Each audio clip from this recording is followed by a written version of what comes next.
अब हम बात करते हैं भारत शासन अधिनियम 1919 की। बहुत इंपॉर्टेंट है ना। इसको भी थोड़ा ठीक से पढ़ लेते हैं और चीजें समझ लेते हैं, आसान हो जाएंगी ना। इस अधिनियम को कहा गया मॉन्टेग्यू चेम्सफोर्ड सुधार।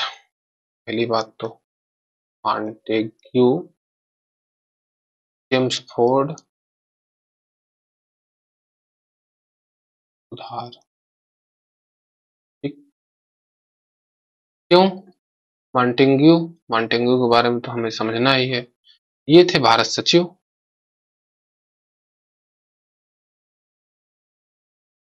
और चेम्सफोर्ड ये था गवर्नर जनरल। ठीक है। और इन दोनों ने ही मिलकर इस अधिनियम को बनाया था, तो सिंपल है, इसको मॉन्टेग्यू या मॉन्टफोर्ड अधिनियम भी कहते हैं। क्या कहते हैं? मॉन्टफोर्ड सुधार। ये भी जानते रहिए, कभी ऐसे लिख के मिल जाए तो समझते रहिए कि ये 1919 के अधिनियम की बात कर रहे हैं हमसे। चलिए हम आगे देखते हैं और समझते हैं इस अधिनियम के बारे में। देखिए, इस अधिनियम के बारे में जीएन सिंह का एक स्टेटमेंट है। क्या है कि ब्रिटिश अधीन भारत के इतिहास में, ब्रिटिश अधीन भारत के इतिहास में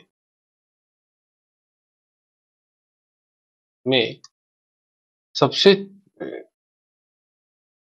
छोटा समय था। सबसे छोटा समय था। मतलब कि 1909 से लेके 1919 केवल 10 सालों का अंतर में ये अधिनियम आया। सबसे कम समय में अधिनियम आया।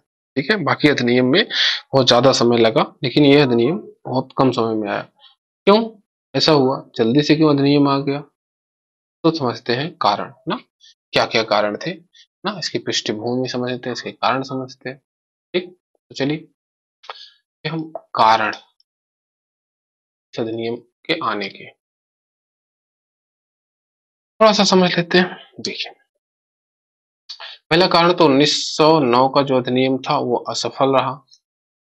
से न ही कांग्रेस संतुष्ट रही, न ही मुस्लिम लीग भी संतुष्ट नहीं थी।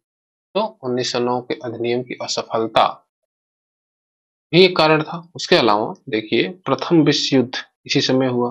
1909 से लेके 1919 के बीच में प्रथम विश्व युद्ध। ठीक है, ये चला कब से? तो 1914 से लेके 1918 तक चला। जब विश्व युद्ध चल ही रहा था, उसी के बीच में भारत में होम रूल लीग आंदोलन चला। होम रूल लीग आंदोलन। इस आंदोलन को चलाने वाले थी एनी बेसेंट और तिलक। ठीक है, एनी बेसेंट और तिलक, इन सब ने जो है होम रूल की स्थापना की बात की कि भाई हमें जो है स्वशासन दीजिए। स्वशासन मतलब होम रूल। होम रूल की बात करके एक आंदोलन चलाया एनी बेसेंट और तिलक ने। वो कब चलाया? तो 1916 से 17 के बीच में एक होम रूल लीग मूवमेंट चला, जब प्रथम विश्व युद्ध हो रहा था उसी समय। ठीक? और उसी समय मॉन्टेग्यू ने, ध्यान देने वाली बात है, भारत सचिव मॉन्टेग्यू अभी जल्दी ही नियुक्त हुए हैं मॉन्टेग्यू। तो मॉन्टेग्यू ने 20 अगस्त 1917 को एक घोषणा की। मॉन्टेग्यू घोषणा के नाम से जानते हैं। घोषणा की, क्या घोषणा की, कहाँ घोषणा की? तो ब्रिटिश पार्लियामेंट में की। और क्या कहा ना, थोड़ा सा समझ लेते हैं। उन्होंने कहा कि भारत में धीरे धीरे उत्तरदायी शासन की स्थापना की जाएगी। सिंपल भाषा में, भारत में धीरे धीरे उत्तरदायी शासन की स्थापना की जाएगी। स्थापना की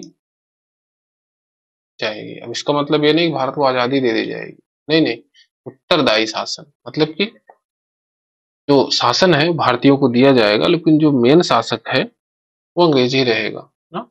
डोमिनियन स्टेट्स की बात कही गई एक तरह से ना। वो स्थापना की जाएगी, लेकिन कैसे की जाएगी? धीरे धीरे, स्लोली स्लोली। ठीक है, मतलब कांग्रेस तो पहले खफा हो गई। भाई कोई टाइम बताइए, धीरे धीरे कब तक करेंगे? नहीं, इसका कोई टाइम तो है नहीं, बस आप स्टेटमेंट दे दिए ना। ना इसमें कोई टाइम था, न इसका जो है कोई प्रारूप था कि कैसे उत्तरदायी शासन देंगे, कुछ नहीं था। ठीक, इसलिए कांग्रेस ने इसकी आलोचना की, लेकिन एनी बेसेंट के होम रूल लीग आंदोलन इसी घोषणा की वजह से समाप्त हो गया।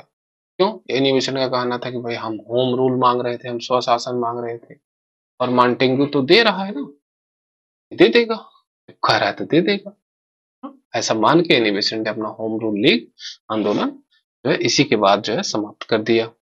ठीक है, तिलक अपना चलाते रहे, वो हम इतिहास में समझ लेंगे। ठीक है, ये घटनाएं घटी, सब हो रहा था। उसके अलावा भी जो है उग्र राष्ट्रवाद ना, क्रांतिकारी जो है आंदोलन चल रहे थे, तमाम चीजें हो रही थी। इस वजह से जल्दी से 1909 के बाद 1919 में जल्दी से अधिनियम आ गए, कुल 10 वर्षों में। ठीक, अब और भी बड़ा कारण था प्रथम विश्व युद्ध में भारतीयों ने बड़ा सहयोग किया था। गांधी जी इस समय आ गए थे, और गांधी जी ने जो है भारतीयों को अंग्रेजों की तरफ से लड़ने के लिए प्रोत्साहित किया, सैनिकों की भर्ती कराई, सैनिक वाला सार्जेंट कहा गया, तमाम बातें हैं, हम पूरी इतिहास में बात करेंगे। चलिए यहाँ पे देखते हैं। अच्छा, एक बात और छूट गया है कि प्रथम विश्व युद्ध हो रहा था, उसी समय एक आयोग बना था, मेसोपोटामिया, मेसोपोटामिया आयोग, पोटामिया आयोग। ठीक है, मेसोपोटामिया में था यह आयोग। और ये क्या कर रहा था? यह आयोग किस लिए बना था कि मेसोपोटामिया में जो युद्ध हो रहा था उस पर जो है जांच होना था। तो इस आयोग ने रिपोर्ट दी, एक रिपोर्ट ये दी, और उस रिपोर्ट में क्या था, हम सिंपल भाषा में बात कर ले तो उस रिपोर्ट में ये था कि अंग्रेज जो है भारत पर शासन करने योग्य नहीं है। अंग्रेज भारत पर शासन करने योग्य नहीं है, करने योग्य नहीं है। अब भारतीयों को पता चलने लगा कि नहीं नहीं, ये बात तो सही है, शासन करने योग्य तो कतई नहीं है, ये केवल शोषण करने योग्य है, केवल शोषण ही तो किए जा रहे हैं ना। ये बात तो अब तक समझ में आ गई, कांग्रेस थी, गांधी जी थे, सब समझ गए। वैसे भी रिपोर्ट आ गई, तो ये जैसे आग में घी का काम करता है, ये भी था ना। चलिए, सारी बातें हो गई। इस पृष्ठभूमि पर, इस ग्राउंड पर यह अधिनियम पारित हुआ। ठीक, अब हम इसमें देखेंगे क्या क्या बदलाव हुए, इस अधिनियम में हुआ क्या क्या ना। बदलाव, चेंजेस, बदलाव शब्द का यूज कर लेंगे। चलिए देखते हैं। बदलाव में बात करें तो पहले गृह सरकार में बदलाव हुआ। गृह सरकार एक शब्द मिल जाएगा, इसे आप जानते रहिए। गृह सरकार मतलब यह सरकार जो इंग्लैंड में है ना, और भारत में प्रशासन चलाने के लिए जिम्मेदार है, उसको कहा गया गृह, होम गवर्नमेंट, यानी गृह सरकार। ठीक है, इसमें कौन कौन था? इसमें बहुत से लोग शामिल थे, इंग्लैंड का सम्राट भी शामिल था ना, जो है प्रधानमंत्री इंग्लैंड का, प्रधानमंत्री ये भी अप्रत्यक्ष प्रत्यक्ष शामिल था। वहां की मंत्रिमंडल भी अप्रत्यक्ष रूप से शामिल थी, इंग्लैंड की मंत्रिमंडल, इसको भी गृह सरकार की संज्ञा दी जा सकती थी। और इम्पोर्टेंट था भारत सचिव, ये तो प्रत्यक्ष रूप से शामिल था, और इसकी जो परिषद थी, इस सब को मिला के कहा गया गृह सरकार। तो इन गृह सरकार में जो है परिवर्तन किया गया, क्या किया गया इसमें? परिवर्तन। हम सभी में परिवर्तन की बात नहीं करेंगे, केवल भारत सचिव और उसकी परिषद के परिवर्तन पे बात कर लेते हैं, उसको समझ लेते हैं ना। ठीक है, पहले यहाँ समझ लेते हैं कि कांग्रेस काफी दिनों से मांग कर रही थी कि जो भारत सचिव है और परिषद है, उसका वेतन जो है वो इंग्लैंड के कोष से दिया जाए, भारत का के कोष से नहीं दिया जाए। हुआ ये था कि जो है 1700, हुआ ये था कि 1793 से 1793 से भारत सचिव जो था, सचिव और उसकी जो परिषद थी, का वेतन भारतीय कोष से दिया जा रहा था, भारतीय कोष से, जबकि ये इंग्लैंड में है, बैठे इंग्लैंड में है, और जो है पैसा कहाँ से जा रहा है? भारत से। कब से दिया जा रहा है? 1793 से। अब क्या हो गया? अब 1919 में अब जो है भारत सचिव और जो परिषद है इसका वेतन अब कह दिया गया कि इंग्लैंड के कोष से दिया जाएगा। कहाँ से दिया जाएगा? इंग्लैंड कोष से दिया जाएगा। एक बदलाव हुआ कि अब इनका वेतन पैसा इंग्लैंड से दिया जाएगा। काफी दिन से कांग्रेस की मांग थी, ऐसा हो गया, मान लिया गया। दूसरा जो है, भारत में एक हाई कमिश्नर की नियुक्ति की गई, बहुत इंपॉर्टेंट है। भारत में एक उच्च आयुक्त, भारतीय उच्च आयुक्त यानी हाई कमिश्नर की नियुक्ति की गई। ठीक है, हाई कमिश्नर, इसका जो है वेतन ये भारतीय कोष से मिलेगा, भारतीय कोष से मिलेगा। ठीक है, ये बात तो सिंपल सी है, भारत में है तो भारतीय कोष से मिलेगा। जानने वाली बात यह है कि भारतीय उच्चायुक्त की नियुक्ति होने से भारत सचिव की पावर, जो शक्ति है, वो कम हो गई। ठीक है, ये जानने वाली चीज है ना, इससे भारत सचिव की शक्ति कम हो गई। और आगे हम देख लें तो जो भारत सचिव के पास जो परिषद थी, ना, भारत परिषद कहेंगे उसको, इंग्लैंड में है, इसकी सदस्य संख्या कम कर दी गई। सदस्य संख्या कम कर दी गई। कितनी कर दी गई? अब 8 से 12 कर दी गई। पहले कितनी थी? 15 थी। भाई पहले वेतन दिया जाता था भारत से, सदस्य संख्या खूब थी, अब दिया जाएगा इंग्लैंड से तो सदस्य संख्या कम हो गई, कम कर दिए, एक उच्चायुक्त की नियुक्ति कर दी। हाँ, तो चलिए आगे देखते हैं। और तो और ये जो परिषद के सदस्य जो हैं इनके बारे में समझ लेते हैं। तो इनकी नियुक्ति पहले 7 वर्ष के लिए होती थी पहले, अब 5 वर्ष के लिए होगी ना। और बैठकें जो है इनकी माह में होती थी, एक महीने में, अब सप्ताह में होगी। तो थोड़ा सा भी जानते रहिएगा, मोस्ट इंपॉर्टेंट नहीं, परिषद इंग्लैंड की है। ठीक, वही हम बात करते हैं गवर्नर और उसकी परिषद में। ठीक है, इसकी बात कर लें।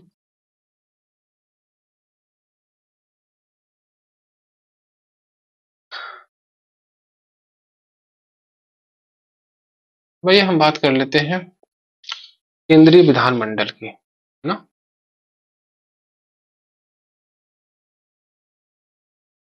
केंद्रीय विधान मंडल की बात कर लेते हैं।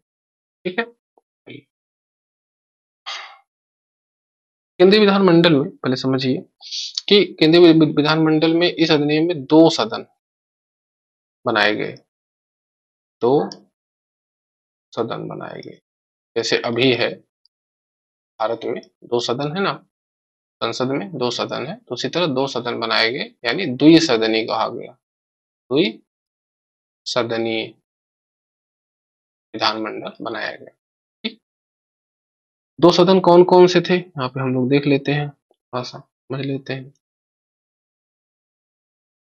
तो एक सदन का नाम था विधानसभा, जिसे हम आज लोकसभा के नाम से जानते हैं ना, विधानसभा। दूसरा था राज्यसभा, जिसे आज हम राज्यसभा के नाम से जानते हैं। विधानसभा को अंग्रेजी में क्या कहते हैं? तो central legislative assembly, central legislative assembly थी ये। ठीक है, और राज्यसभा यानी जो है ये काउंसिल ऑफ स्टेट,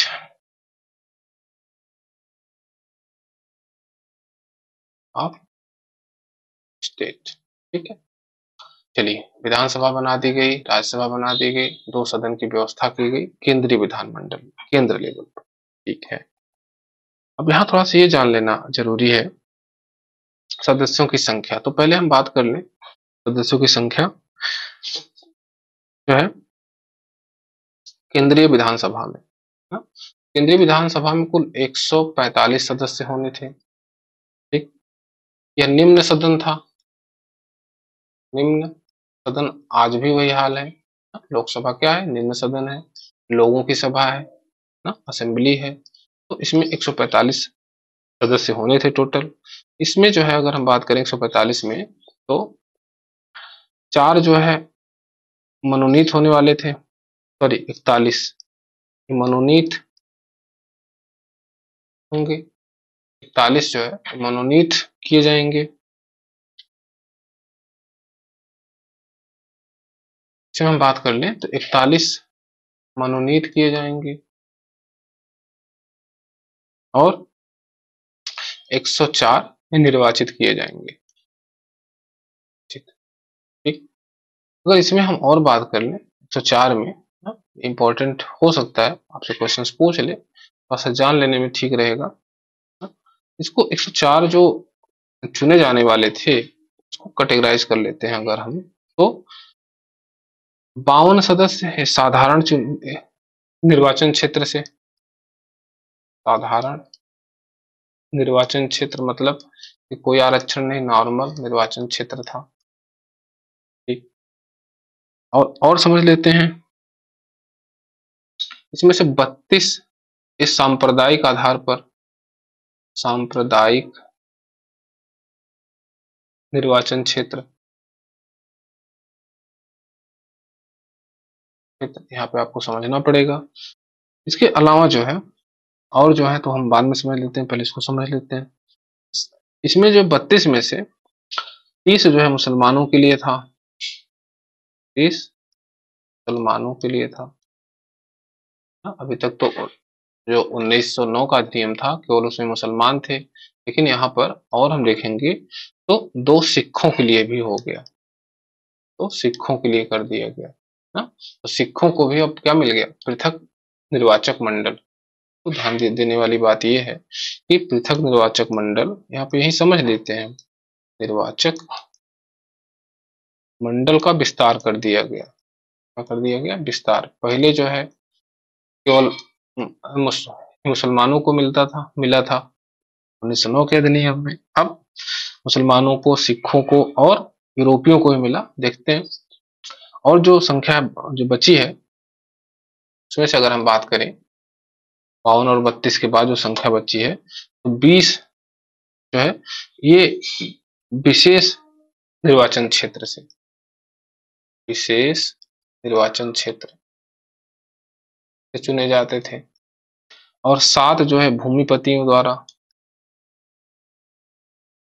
भूमिपतियों द्वारा, 9 यूरोपियों द्वारा और 4 भारतीय व्यापारियों द्वारा। ठीक है, व्यापारियों द्वारा। इस तरह कुल 104 सदस्यों को चुना जाना था। ठीक है, पृथक निर्वाचक मंडल का विस्तार कर दिया गया, मतलब और ज्यादा लोगों को दिया गया, और ज्यादा फूट डालो राज करो वाली पॉलिसी अपनाई गई। हाँ? इनका चुनाव 3 वर्ष के लिए होता था। अभी लोकसभा का चुनाव 5 वर्ष के लिए होता है, उसमें 3 वर्ष के लिए होना था। ठीक है, तो ध्यान लीजिए। अब आइए हम बात करते हैं राज्यसभा में। हाँ? ये तो विधानसभा का था। तो राज्यसभा में, राज्यसभा यानी काउंसिल ऑफ स्टेट में कितने सदस्य होंगे? इंपॉर्टेंट है ना, जानना जरूरी है। तो 60 सदस्य। ठीक है, होने थे। 60 में कहां कहां से कैसे होने थे? तो 26 गवर्नर जनरल द्वारा मनोनीत होने थे, 26 गवर्नर जनरल द्वारा ये मनोनीत होने थे। और जो 34 बचते हैं, 34 ये जो है निर्वाचित होने वाले थे, निर्वाचित होने वाले थे। अब 34 में अगर हम बात करें तो 20 साधारण चुनाव द्वारा होना था इनका चुनाव, वही सिंपल साधारण चुनाव। और 10 मुसलमानों के लिए, मुसलमानों के लिए यहाँ देखिए पृथक निर्वाचक मंडल मिला मुसलमानों को। और देखते हैं तो 3 यूरोपियों को और एक सिख को, ठीक है। यहाँ पे देख रहे हैं पृथक निर्वाचक मंडल का विस्तार हो गया। इसके पहले 1909 के अधिनियम में यूरोपीय नहीं थे, सिख नहीं थे, केवल मुसलमान थे। अब ये बढ़ गए तो पृथक निर्वाचक मंडल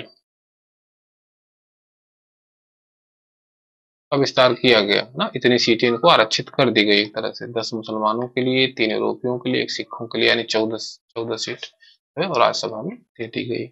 ठीक है। इसका जो चुनाव होना था 5 वर्ष के लिए होना था, ठीक है, राज्यसभा का। और प्रत्येक 1 वर्ष में जो है इसका नवीनीकरण करना था, कुछ सदस्यों को रिटायर्ड होना था।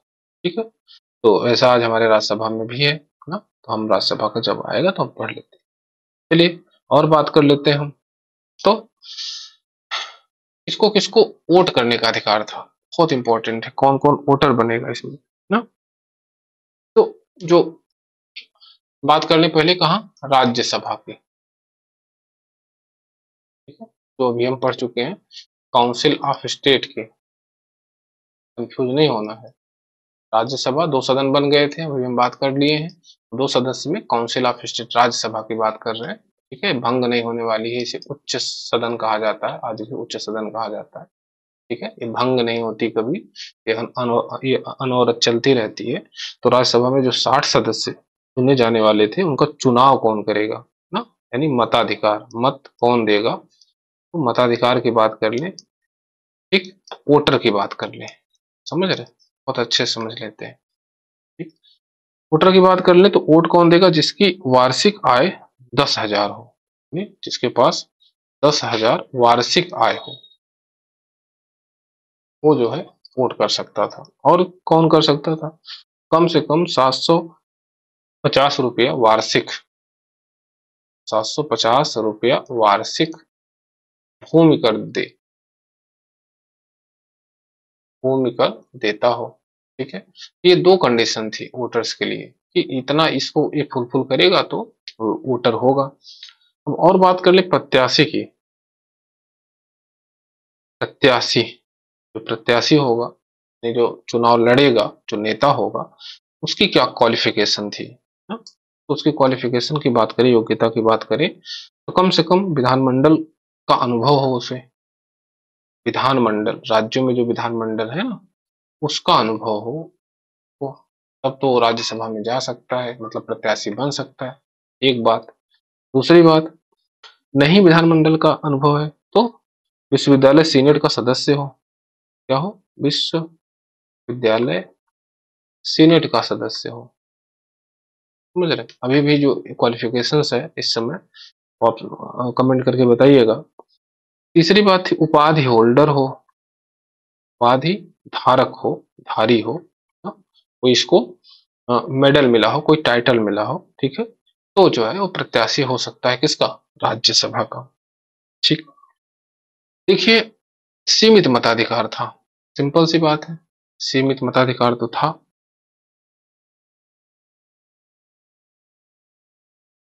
कैसे, उस समय जनसंख्या, अगर 1920 की बात करें तो 24 करोड़ जनसंख्या थी भारत की, 24 करोड़। और वोटर कितने थे राज्यसभा के लिए, तो 17,364, यानी 17,364 व्यक्ति ही वोट किए, ही वोटर थे। ठीक है, तो सीमित मताधिकार था। चुनाव कैसा था, तो प्रत्यक्ष चुनाव। ठीक है, अभी तक अप्रत्यक्ष था, तो यहाँ पे प्रत्यक्ष चुनाव होना था। ठीक है, जनता चुन, सीधे सीधे इसको चुनना होता, जनता को सीधे सीधे चुनना था। ठीक है, एक बात और एक बात और कर लें तो प्रत्याशी में हम यहाँ पर बात कर लें तो महिला प्रत्याशी नहीं हो सकती थी। प्रत्याशी में महिला, बहुत अच्छे समझिए, प्रत्याशित नहीं हो सकती थी। हाँ, वोटर हो सकती थी, वोटर में बात कर ली तो वोटर, महिला भी वोटर हो सकती थी, यानी महिलाओं को वोट देने का अधिकार मिल गया था, मताधिकार मिल गया था। ध्यान दीजिएगा, प्रत्याशी महिला नहीं बन सकती थी। आगे चलते हैं। चलिए, प्रत्यक्ष चुनाव होना था। अब हम बात कर ले विधानसभा की, यहीं पे बात कर लेते हैं ना, तो ठीक रहेगा। विधानसभा, बात समझ में आ रही हो मुझे जरूर बताइएगा, नहीं समझ में आ रही हो तो भी बताइएगा, ताकि हम इसे और बेहतर ढंग से आपको बता पाए। मतलब, ठीक है। विधानसभा मतलब लेजिस्लेटिव असेंबली, लेजिस्लेटिव असेंबली।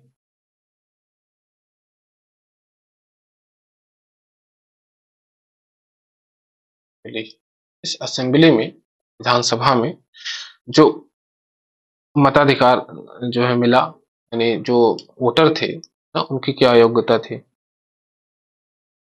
और यानी वोटर,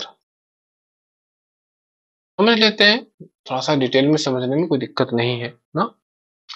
जैसे कम से कम 15 रुपए मासिक किराया देता हो, वोटर के लिए एक कंडीशन थी कि 15 रुपया मासिक किराया देता हो, पहली शर्त, देता हो। चलिए ये नहीं है, मासिक किराया नहीं दे रहा है, तब 15 रुपए जो है वार्षिक नगर पालिका में कर देता हो, नगर पालिका में कर ये देता हो, ठीक है, टैक्स देता हो। दूसरी कंडीशन, चलिए ये भी कंडीशन फुलफिल नहीं हो रही है, तो 2000 रुपए वार्षिक आय हो और कर देता हो, 2000 रुपए वार्षिक आय हो और कर देता हो, ठीक है।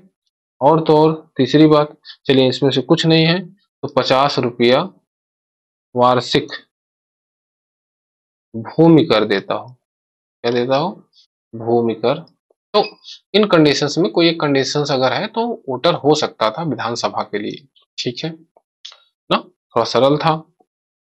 इसमें भी ध्यान देने वाली बात है, महिलाएं जो है वोट कर सकती थी ना, प्रत्याशी नहीं हो सकती थी, विधानसभा में भी महिलाएं प्रत्याशी नहीं हो सकती थी।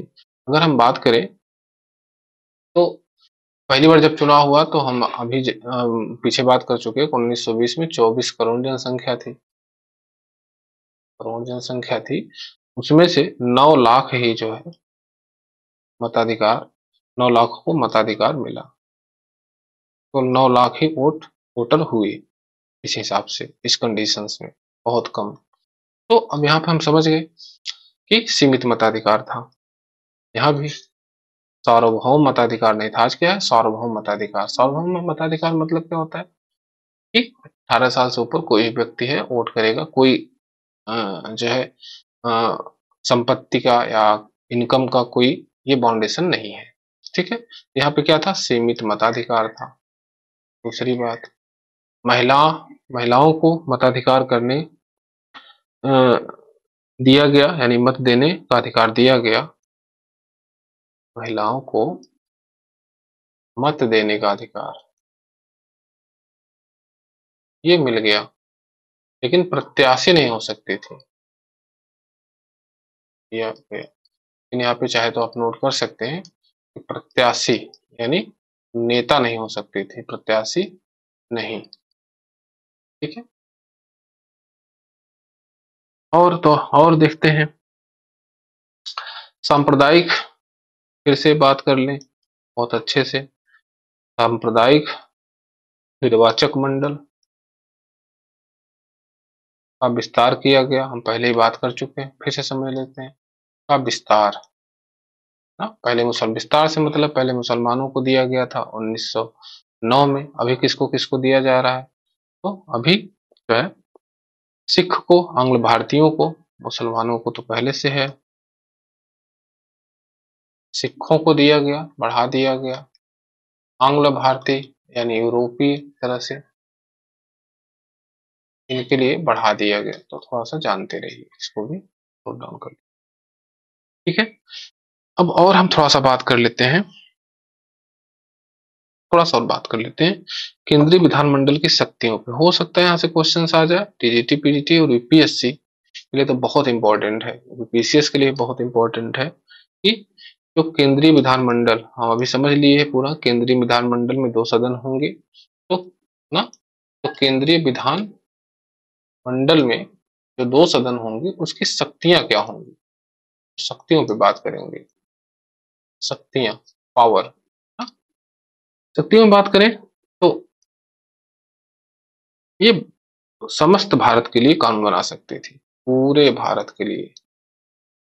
पहली बात तो पहला काम इनका क्या था, पूरे भारत के लिए कानून बनाना। ठीक। और बात करें हम तो किसी भी कानून को रद्द कर सकती थी या बदल सकती थी। बहुत अच्छी बात है, किसी भी कानून को रद्द कर सकती थी या बदल सकती थी। ध्यान दीजिएगा, अभी हम इस पे समझेंगे।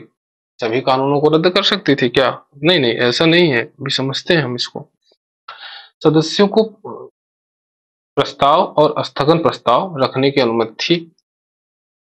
सदस्यों को प्रस्ताव रखें या स्थगन प्रस्ताव होता है, आज होता है, उसको हम समझेंगे। स्थगन प्रस्ताव रखने की अनुमति थी।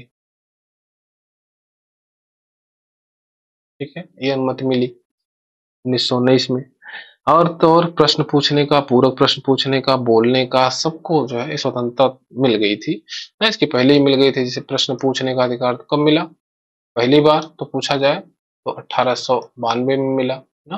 पूरक प्रश्न पूछने का अधिकार कब मिला, पहली बार ना, तो 1909 में ना। बोलने का अधिकार यानी सब कुछ ये सभी मिला लेंगे तो 1919 में ये कंप्लीट उनको पूरा अधिकार मिल गया। क्या क्या अधिकार नहीं मिला, ये इंपॉर्टेंट है, यहाँ से क्वेश्चंस बन सकते हैं। सीधे सीधे आपसे क्वेश्चन पूछ लेगा कि 1909 के अधिनियम में विधानमंडल के सदस्यों को कौन से अधिकार नहीं थे ना। नहीं वाले क्वेश्चंस पे ज्यादा ध्यान दीजिएगा। तो वो विषय थे, वो कौन कौन से विषय थे, कौन कौन सा मामला था ना, इस पर जो है सदस्यों को अधिकार नहीं था। विधानमंडल के सदस्यों को अधिकार नहीं था। बहुत अच्छे से समझ लीजिए, बहुत इंपॉर्टेंट है सब चीजें ना। ज्यादा जान लेंगे तो चीजें आसान हो जाती हैं, कम जानने से हमेशा कठिनाई बनी रहती है ना? तो विद्यमान कानून, पहली बात तो जो कानून चल रहा है, ठीक है, उसे हम विद्यमान कानून कहेंगे। कानून लागू है, विद्यमान कानून प्लस गवर्नर जनरल के अध्यादेश को रद्द करना। गवर्नर जनरल के अध्यादेश को रद्द करना,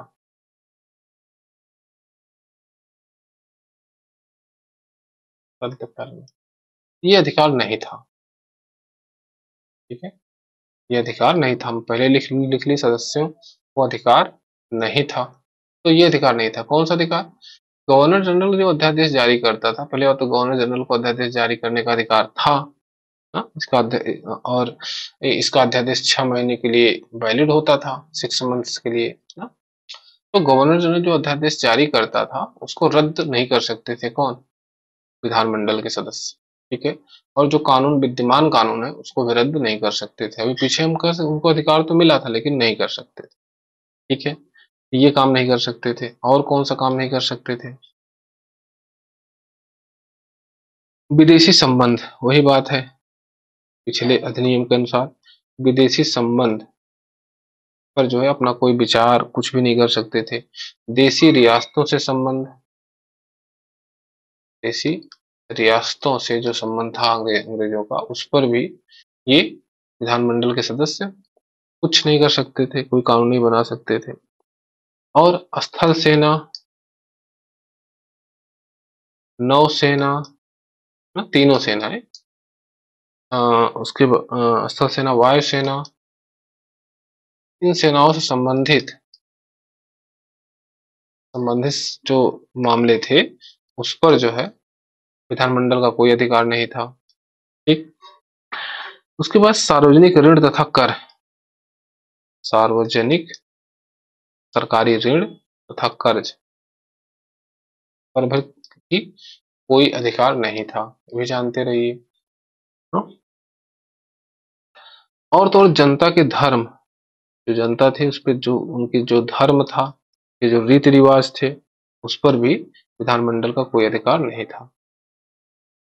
ठीक है, इस अंग्रेज सरकार के अधिकार में, अधिकार क्षेत्र में सारी चीजें आती थी। ठीक है, ये बात समझ गए, बहुत महत्वपूर्ण है।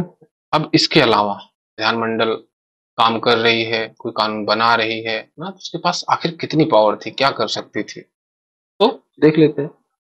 तो सारी पावर सारी शक्ति तो हम समझ लिए, क्या नहीं कर सकती तो भी समझ लिए। इसके अलावा और क्या समझ लेना है, इसको अलावा समझ लीजिए कि गवर्नर जनरल को, अगर गवर्नर जनरल को लगता लगता है कि कोई बिल या विधेयक, बिल यानी विधेयक ना, जो है देश की या साम्राज्य की शक्ति को कम करता है, इसकी देश की या साम्राज्य की शक्ति को कम करता है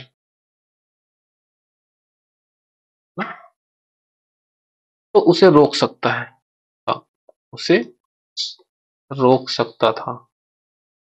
इसका विवेकाधिकार था एक तरह से, तो विवेक पे था, अगर उसे लग रहा है कि कोई बिल या विधेयक देश यानी साम्राज्य की शक्ति को कम कर रहा है तो उसे रोक सकता था। ये पावर अलग से गवर्नर जनरल के पास थी, यानी कुछ भी कर सकता था गवर्नर जनरल ना। उस समय इतनी ज्यादा पावरफुल ये पद था कि अमेरिका के राष्ट्रपति से भी ज्यादा महत्वपूर्ण था। बात को जानते रहिए। ठीक है, और तो और गवर्नर जनरल अध्यादेश जारी कर सकता था, हम अभी बात कर चुके हैं, देश जारी कर सकता था, और 6 मंथ के लिए होता था ना। अगर मान लेते हैं कि कोई जो है कानून गवर्नर जनरल पास करना चाह रहा है और विधानमंडल नहीं चाह रही है ना, तो विधानमंडल नहीं चाह रही तो क्या करता था, क्राउन को भेजकर, क्राउन के पास ना, ब्रिटिश साम्राज्ञी जो थी पास भेजकर कानून बनवा सकता था, कानून बना सकता था। मतलब पावर ही पावर, सारी शक्ति इन्हीं के पास है, विधानमंडल केवल कहने के रह गई, एकदम सीमित पावर। ठीक है, ये तो होगी केंद्र की बात ना, सारी बात समझ गए होंगे, हमने सब कुछ कवर कर दिया संभवतः। प्रत्याशी कौन होगा, चुनाव कौन होगा, प्रत्यक्ष चुनाव होगा, महिलाओं की क्या जो है उसमें कौन से अधिकार मिले, सारी बातें हो गई है ये केंद्रीय विधानमंडल में। अब आइए जो है हम बात करते हैं प्रांत में, प्रांतों की, प्रांतों में बहुत इंपॉर्टेंट है। प्रांतों में देखिए दोहरा शासन, यानी इसको हम द्वैध शासन भी कहते हैं, द्वैध शासन ये लागू किया गया। लियोनस कार्टियस एक व्यक्ति है जिसकी एक पुस्तक है डायरकी ना, डायरकी में द्वैध शासन के बारे में है। कौन है, लियोनल कार्टिस, एक पुस्तक है डायरकी।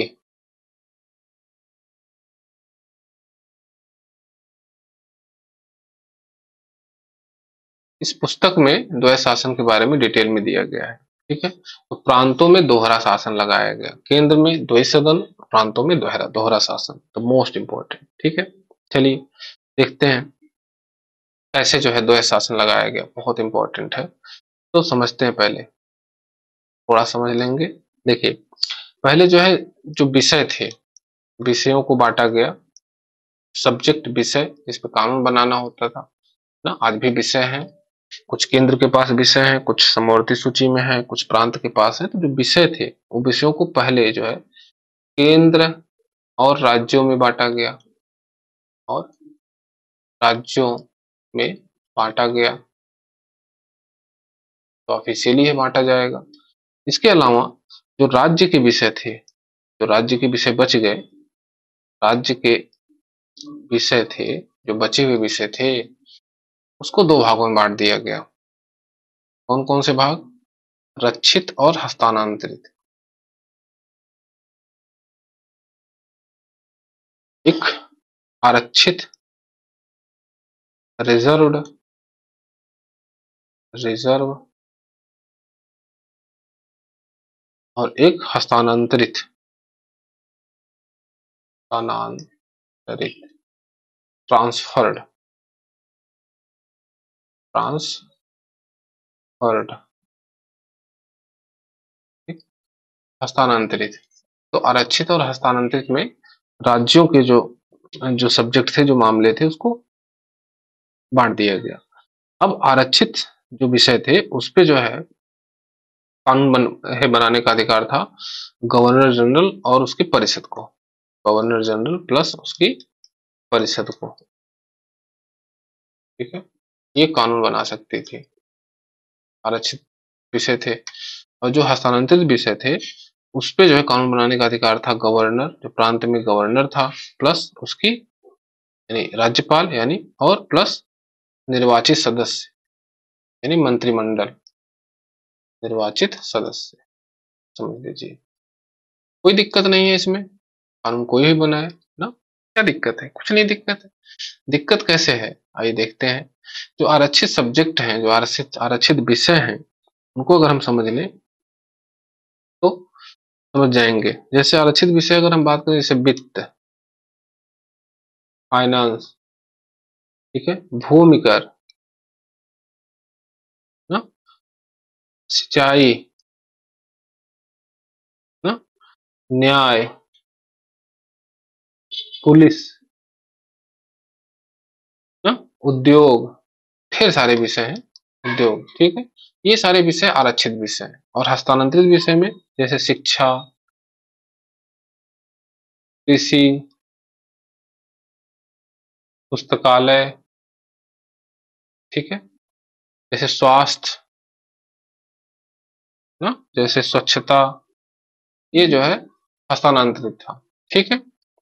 अब यहाँ समझना क्या है कि ये जो कुछ विषयों पर गवर्नर जनरल और परिषद कानून बना रहा है, कुछ पे गवर्नर और निर्वाचित सदस्य मंत्रिमंडल के सदस्य बना रहे हैं, तो दिक्कत क्या है? दिक्कत ये है, जैसे समझिए कि एक ही विषय, जैसे एक विषय ले लेते हैं, जैसे सिंचाई ले लेते हैं।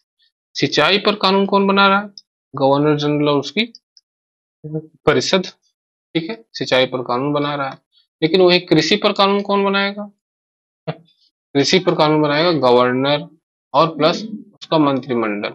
समझिए यहाँ पर कि भाई कृषि और सिंचाई दोनों विषय तो एक ही है ना, कैसे काम चलेगा? तो ये बड़ा जो है अव्यवहारिक था, अव्यवहारिक था, इसको द्वैध शासन कहा गया, ठीक है ना। ये पूरी तरह से अव्यवहारिक था, ठीक है। और तो और देखिए, यह अधिनियम 1919 में पारित तो किया गया, ठीक है, लेकिन लागू कब किया गया? ठीक, तो लागू किया गया 1921 में, इस बात का ध्यान रखेंगे। लागू कब किया गया? 1921 में। तो इसको लिख लीजिए, लागू 1921 में किया गया, ठीक है। इसमें लोक सेवा आयोग का भी प्रावधान था, लोक सेवा आयोग का प्रावधान किया गया, ठीक है, जो 1921 में बना, इसको भी जानते रहिए, ठीक। और क्या जानना बचा है? और एक महालेखा परीक्षक की नियुक्ति, जब महालेखा परीक्षक हम पढ़ेंगे तो उसमें हम समझ लेंगे, एक महालेखा परीक्षक की नियुक्ति का भी प्रावधान किया गया। महालेखा परीक्षक की नियुक्ति का प्रावधान किया गया, तो ये भी जानते रहिएगा। महालेखा परीक्षक की पहली बार नियुक्ति 1919 के अधिनियम में किया गया, ठीक है। और इसमें केंद्रीय बजट और राज्य बजट अलग कर दिया गया, आज भी यही है, केंद्रीय बजट अलग पास होता है और राज्य बजट अलग पास होता है। यहीं पर जो है राज्य का बजट अलग कर दिया गया। सारे क्वेश्चन पूछे जा सकते हैं, पूछे गए भी हैं बहुत से, तो अलग अलग पास होने लगा ना, आज की स्थिति वही है, अलग अलग पास होने लगा। तो ये भी सब चीजें जानते रहिए, छोटे छोटे क्वेश्चन यहाँ से बन जाते हैं। चलिए ठीक है। यहीं पे समाप्त होता है। अब हमें जो पढ़ना है वो है 1935 का भारत शासन अधिनियम 1935। ये मोस्ट इम्पोर्टेंट है ये। इसके बाद जो है पढ़ेंगे कि संविधान सभा का गठन। 1935 का अधिनियम हम पढ़ेंगे नेक्स्ट वीडियो में, ठीक है। हाँ, इसको अच्छे से नोट डाउन करिएगा। जो बातें ना समझ में आए उसको जो है आप हमें कमेंट करके जरूर बताइए, ठीक है। और जो समझ में आए उसको ही बताइए, ठीक है। इससे हमें जो है और ही बदलाव करने का सुझाव मिलेगा। ठीक, धन्यवाद।